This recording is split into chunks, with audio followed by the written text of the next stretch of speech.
Alright team, today we're going to be learning 3 keyboard shortcuts for FL Studio. These are keyboard shortcuts that I'm trying to use more in my personal workflow. The sort of theme for today is the piano roll, but 2 out of the 3 are actually applicable to the playlist as well. And of course, if you find this video helpful, please give it a like and follow. So if you've watched any of my other videos, you know that I'm big on workflow and shortcuts that help you stay in the flow. You can switch between the various tools by holding right click and scrolling, or by using the keyboard shortcuts, which I have mapped to my mouse. The tools that you will be using the most are the draw tool and the select tool. Guess what? If you're in the draw tool, you can hold control and get the select tool. One mouse button I no longer need to have assigned. This is also applicable to the playlist. The second tip that I have for you guys is actually a 2-in-1 tip.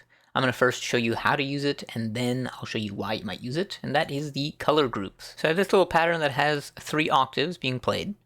I'm going to just select the top octave. I'm going to choose a different color, and then I'm going to hit Alt-C to assign those to the other color. Then we're going to do the same thing, except we're going to choose MIDI group number 3, Alt-C, and now we can assign those to the third color. So we have top octave one color, middle octave another color, and third and a third color. Why do we want to be able to do this? Well, that brings us actually to keyboard shortcut number 2, part 2, which is selecting by group. So let's say I want to select all of the bottom octaves. I'm going to go to their corresponding color and hit Shift-C, and now I have all of these guys selected. What are the advantages? Well, you can now affect each of the octaves separately. So that means I can hit Alt-X, bonus tip for level scaling. So this is the velocities.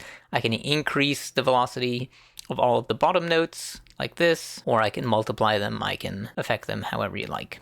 So if I want the top octaves to be a little bit quieter, I can scale the levels accordingly. I can add a flam to all of them if I wanted to, so on and so forth. And finally, tip number 3 is ignore snapping. Normally, I keep my snapping on the bar because I'm moving things around vertically a lot of the time, and I don't want to mess up the timing of the notes.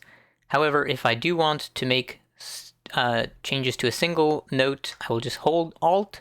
That allows me to shift it and ignore the snapping entirely. I hope you find these tips helpful. We got a little bonus tip in there as well. Make sure to leave a comment if you have anything to ask, if you want to help me out as well. Appreciate it. See you in the next one.